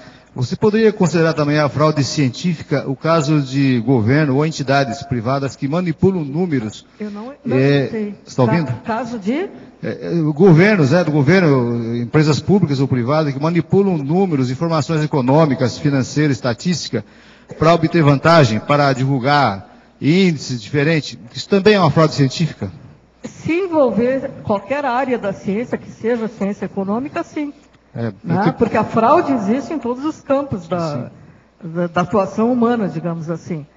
Se for uma pesquisa sobre algum dado financeiro, econômico, e que for fraudado os dados, sim. Aí tu pode chamar de científico. Senão vai ser uma fraude, outra, né? A manipulação de números para obter, assim, vantagem. Tem um caso do Brasil mesmo, do passado, aí de... Pode ser administrativa, pode ser uma fraude administrativa. Manipular dados econômicos para um índice de inflação mais baixo, por exemplo, né? Temos o caso da Argentina, que tem as entidades internacionais nem consideram os números oficiais da Argentina, são todos manipulados também, né? Sim, eu agora entendi, por exemplo, uma pesquisa, mas aí já não sei se pode considerar isso fraude científica. Tipo assim, pesquisa para saber quem é o candidato de político que está na frente. Eu não sei se isso aí é uma pesquisa. É uma manipulação, né? Isso aí já não é bem científico. Tá, mas no caso do governo, ele obtém informações, levantamentos, consolidação de números oficiais para poder divulgar índices, né? Por exemplo, índice de desenvolvimento, índice de inflação, coisa desse tipo. Isso que a Fundação Getúlio Vargas faz, por exemplo. Né? Exato. Ali eles são da área de que é uma fraude científica também. Cristina, página 24, o primeiro item dessa lista de má conduta em ciência, você pode explicar o que é os três primeiros? Autoria honorífica, autoria presenteada e autoria permutada? Falar sobre eles? Isso, explicar o que é. Sim, então é assim, a honorífica é aquela que a pessoa dá a título assim de prestar uma homenagem a alguém. Né? Foi o caso desse, que eu dei aquele exemplo, de um professor lá, um desses importantes, chefe de departamento, a pessoa queria prestigiar essa pessoa, então coloca no artigo. Se bem que aí havia interesse secundário de conseguir, né, o apoio dele também. Sempre tem interesses outros, né? Não é só dado assim. O presenteado é aquele assim, vou dar o presente para minha dupla, para o meu filho, para o meu, né? Alguma coisa assim, coloca alguém das suas relações que quer presentear. Isso acontece também. Então a pessoa não participou, mas ela é alguém muito próximo, é um amigo, é isso. Então ela ganha de presente a autoria. Entendi. E a permutada é aquela em que há um conluio entre pesquisadores, então eles dizem assim, isso é para engordar currículo, essa que eu vou falar agora. Então eles fazem o seguinte, eu escrevo um artigo, tu escreve outro e um terceiro escreve outro. E aí os três entram nos três. Sim, isso a gente vê nos... eu nunca vi. Eu vi. Mas isso aí acontece. Isso é para engordar currículo. No programa de pós-graduação que eu fiz, isso era muito comum, os professores se combinavam, todos botavam o nome de todos. Então, olha aí, porque eles tinham que ter tantas publicações por ano para continuar recebendo a verba do CNPq, para o seu grupo de aí entra no Public or Perish, que é aquele estrangeirismo que tem aqui, publique ou morra. Né? E Cristina, então as pessoas sucumbem a isso. Não sei se tem a ver, esses títulos de doutor honoris causa, que é dado assim a pessoas, às vezes, semi-analfabetas, seria uma espécie de fraude científica? Tipo assim, título de doutor para o Lula, por exemplo, alguma coisa dessas, né? Ele recebeu... Porque se a pessoa tem realmente um conteúdo, mas às vezes é assim, sabe que é comprado, né? Isso aí não... Eu não sei, assim, mas isso aí, de fato, é uma homenagem que é bem clara, que não tem nada a ver com... Com ciência, né? Com ciência. Agora, eu acho que os devidos começar a dar esses diplomas de universidade de alto nível é para outros bichos também, não só Lula, mas para tubarão, entendeu? Polvo. Outros lobos aí. Tem de tudo por aí, né? Sabe, dá para vários bichos que estão por aí, sub-humanos. Se bem que tem um item aqui de má conduta que fala que o diploma falso, ele é você conduta, fala. né? Mas ali não dá para dizer que é falso, porque é uma coisa aberta, né? Cristina, parabéns pelo verbete. Obrigada. Agora, as perguntas eu já te falaram, parabéns pelo verbete. Agora, as outras perguntas são o seguinte: o que inspirou você a redigir esse verbete? Qual a sua experiência quanto a esse assunto? Como você se sente defendendo o verbete? Bom, vou começar pela última. Eu sempre me sinto muito bem respondendo verbete. Você está ótimo, você deu muito detalhe, nós não temos enciclopédia. Mas eu também não conhecia. Então, assim, não perguntaram, mas eu posso responder, se tiver tempo. Ok? O que me inspirou a escrever? Inspirou esse verbete, A primeira vez que eu recebi um choque com esse assunto foi, como eu disse, logo que eu me formei, que eu vi que a coisa não era bem como eu pensava, né? Que eu buscava a verdade e a integridade, mas que não era bem assim em torno de mim. A segunda vez foi muito tempo depois, quando eu assisti uma palestra com a professora, na época era a professora Ieda Cruzes, lá do Sul. Ela fez uma palestra sobre filosofia da ciência, e eu achei ela de uma erudição fora de série. E ela abordou esses casos de fraude. E eu não conhecia isso naquela época, eu fiquei assim, chocadíssima, né? Então aquilo marcou para mim, mas foi uma coisa que eu nunca fui adiante. Agora, quando eu estava tentando encontrar um tema para pesquisar, eu estava lendo novamente o Urbanizados, né, em busca de alguma inspiração, eu bati o olho de novo nessa questão da fraude e vi a expressão fraude científica e achei que era um assunto que eu gostaria de aprofundar mais. Sobre a MUP. Muito. Muito sobre MUP. Tem muita coisa no Urbanizados sobre a questão de fraude. E aí eu resolvi, e assim, foi impressionante o que de novo, eu não me choquei porque a essas alturas da vida eu já não me impressiono muito, mas de fato a coisa é muito maior do que eu imaginava. Eu não sabia que era tão disseminado e tão funda a coisa assim como eu descobri escrevendo esse verbete aqui, sabe? Acho que eu respondi as 3 perguntas. Respondeu. Não, se você quiser, ainda tem. Você falou da experiência e o que inspirou. Então, eu acho que você falou tudo. Você está se sentindo bem. Sim. Agora sim, mas para escrever o verbete, eu acho que veio muita consciência desse povo, deve ter vindo.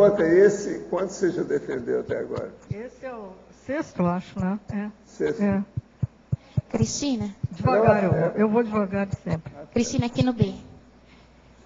Eu queria entender melhor o ciclo das ações preventivas, então, da fraude científica. Esse ciclo é bem importante.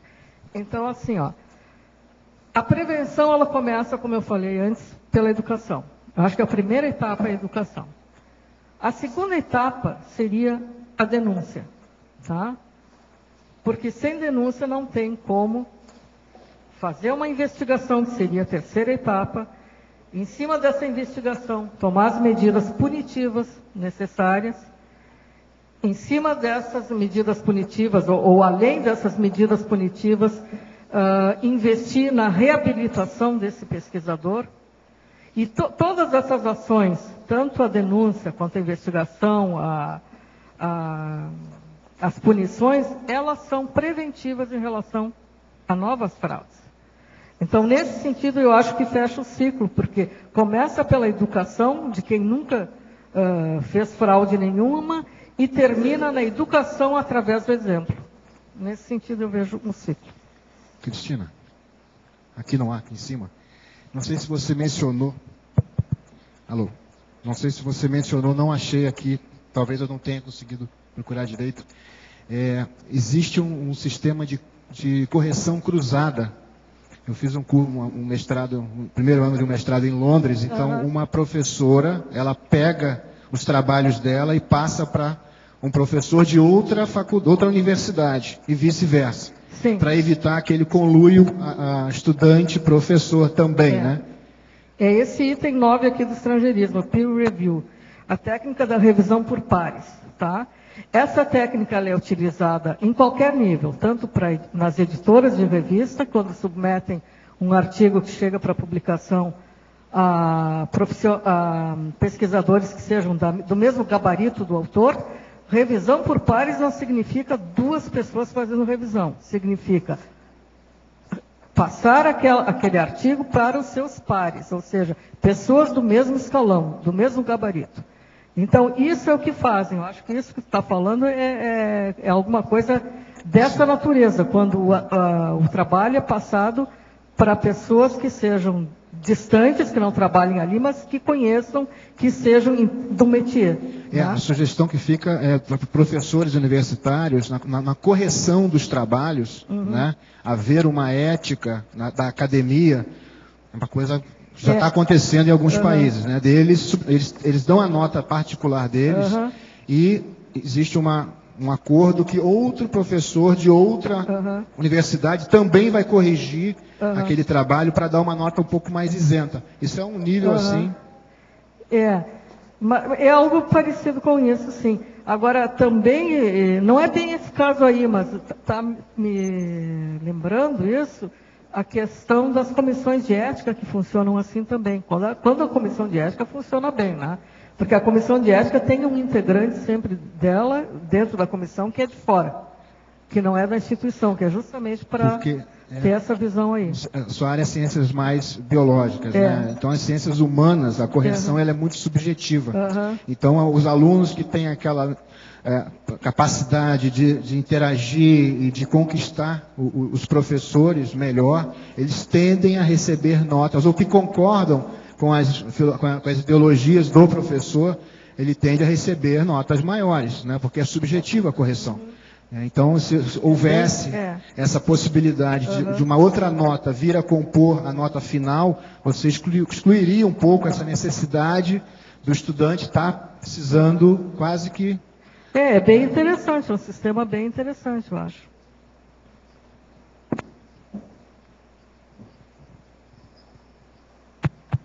Cristina, aqui no ar, na página 22, na politicologia, queria se você puder comentar o último item, o exemplo da política de tolerância zero à fraude científica adotada pelo Office of Research Integrity nos Estados Unidos da América. Essa é uma entidade, é um escritório que se dedica à integridade da pesquisa nos órgãos de saúde pública dos Estados Unidos, né? E eles estão tentando, estão começando também, porque vejam, essas coisas de pensar muito em integridade em ciência parece que é uma coisa mais recente. Eles estão tentando implantar coisas do tipo assim, denúncia, proteção ao denunciante. Proteção contra a retaliação. Assim como aquele denunciante do crime tem a proteção da polícia, deveria ter também a proteção ao denunciante da fraude, para que ele não seja desempregado, para que ele não seja colocado para fora do serviço, para que ele não sofra perseguição por parte da equipe que ele fazia parte, esse tipo de coisa. E a outra atitude que eles sugerem, esse ORI, né, esse órgão de integridade em ciência, é a questão de que deveria ser instituído nas equipes de pesquisa, ou deveria ser exigido nas pesquisas, que o cabeça, que o pesquisador sênior, fosse uma pessoa sabidamente íntegra. Então, que essa fosse uma meta, ou fosse um cuidado que se tivesse em colocar como os líderes das pesquisas, pessoas de integridade comprovada ou evidente.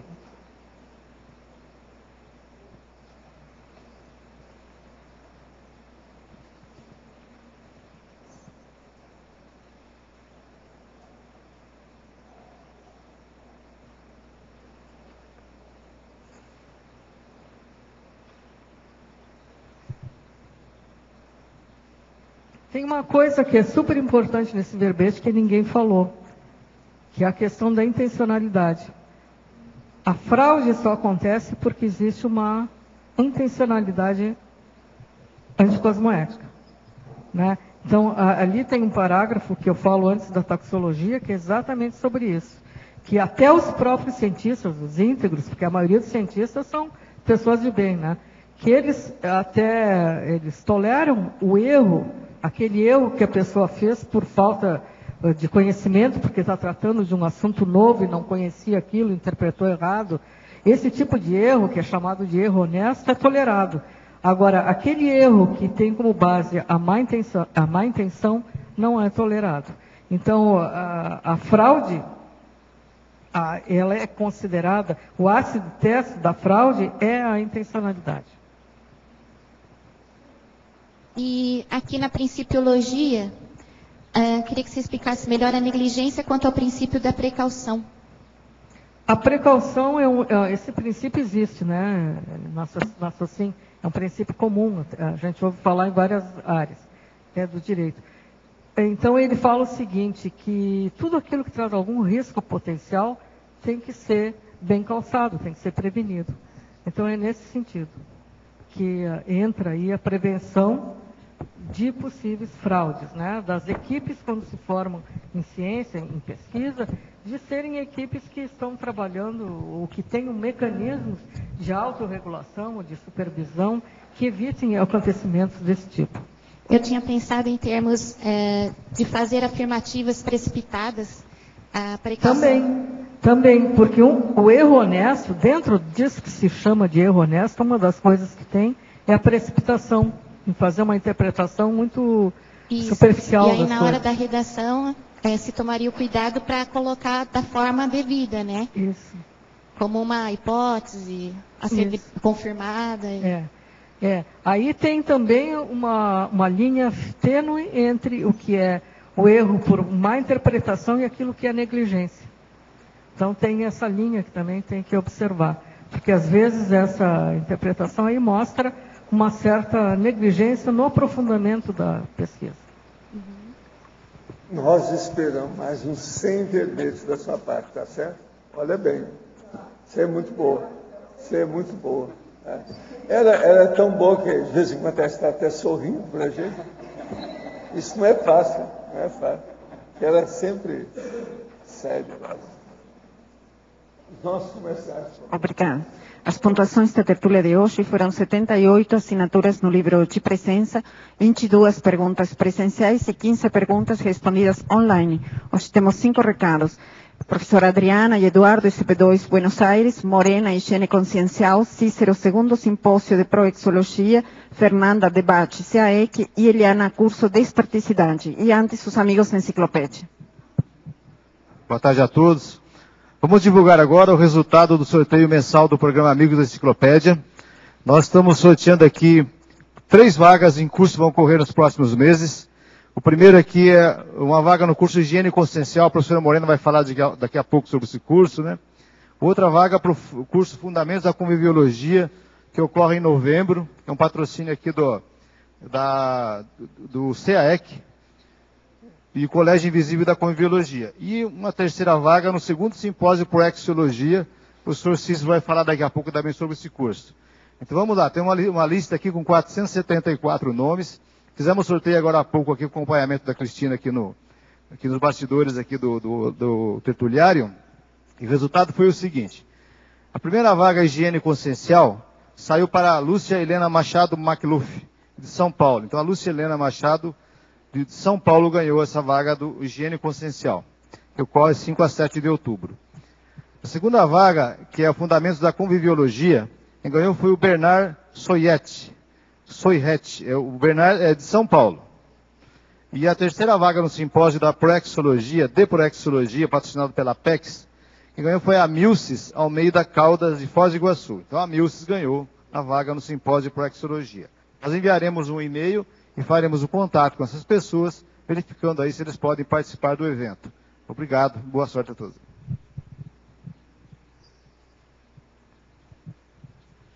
Boa tarde a todos. Boa tarde a todos. O IPC convida para o curso ECP2, em Buenos Aires, que ocorrerá do dia 26 a 28 de outubro. Nós estamos aqui com a professora EPICOM, Adriana Lopes, EPICOM do curso. Ela vai falar um pouquinho sobre o ECP2. Bem, nós vemos que o ECP2 ele é um curso que há uma montagem de um campo interassistencial, interdimensional, que propicia e otimiza as vivências parapsíquicas. E nós vemos que experimentar isso em diferentes holopensenes é bastante enriquecedor. Então fica o convite para vocês se juntarem a nós no curso ICP2 de Buenos Aires. Então, repetindo, é do dia 26 a 28 de outubro. Maiores informações, telefone 2102-1448, no IPC. Boa tarde. Pessoal, boa tarde.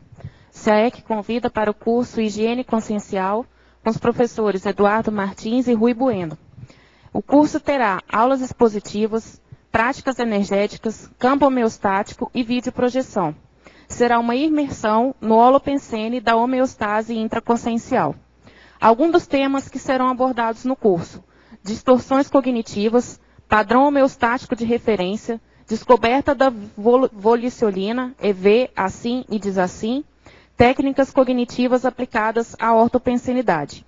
O curso acontecerá em 3 dias, 5, 6 e 7 de outubro, final de semana que vem. Como a gente está aí há uma semana do curso, é importante dar atenção aos laboratórios que são indicados para a realização dos alunos. Pensenologia, cosmoética, estado vibracional, ProEx, despertologia e dupla evolutiva. As inscrições podem ser feitas na recepção do SEAEC ou pelo telefone 3525-2652. Obrigada, boa tarde. Boa tarde a todos.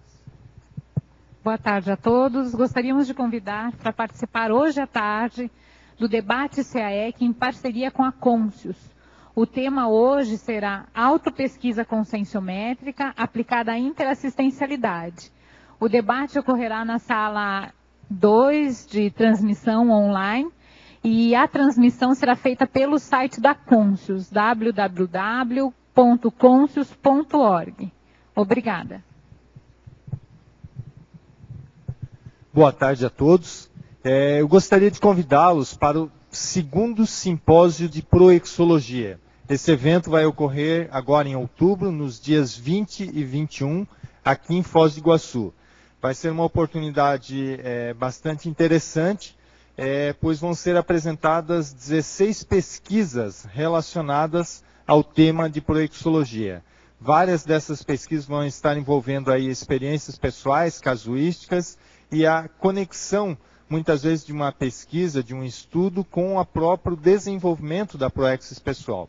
Então, para quem tem interesse no tema de proexis, de proexologia, fica o convite para participar desse congresso, esse simpósio, nos dias 20 e 21. As inscrições estão abertas, podem ser feitas na recepção do SEAEC ou diretamente pelo site da Apex através do PagSeguro. Nesse simpósio, nós também vamos estar realizando, permitindo inscrições para participar EAD, de forma à distância. Então, o simpósio vai ser transmitido e as pessoas interessadas, às vezes, de outra cidade que não tenham condições de viajar aqui neste final de semana, podem fazer a inscrição também para participar do simpósio através da transmissão. Tudo pode ser feito pelo site da Apex. Boa tarde. É possível atingir a desperticidade ainda nessa vida humana? Não é uma pergunta, é uma afirmação. E é possível também, nós temos o desafio hoje de atingir a desperticidade em 3 anos, em pouco tempo. Para ajudar nesse processo, o curso Desperticidade, promoção do SEAEC, vai acontecer em 26, 27 e 28 de outubro, agora de 2012. E vai ter 3 EPICONs trabalhando com essa temática. Os EPICONs Marina Tomás, Moacir Gonçalves e Rui Bueno. Então, se você tem essa proposta, se você tem essa meta, não deixe de participar. Entre em contato com o SEAEC, você que é de fora, teletertuliano, telefone é o 45 35 25 26 52 e as pessoas aqui de Foz é só se inscreverem na recepção do SEAEC. Muito obrigada. O verbete da manhã é aporte existencial, especialidade proexologia, autor professor Laênio Lost. Obrigado, boa tarde a todos.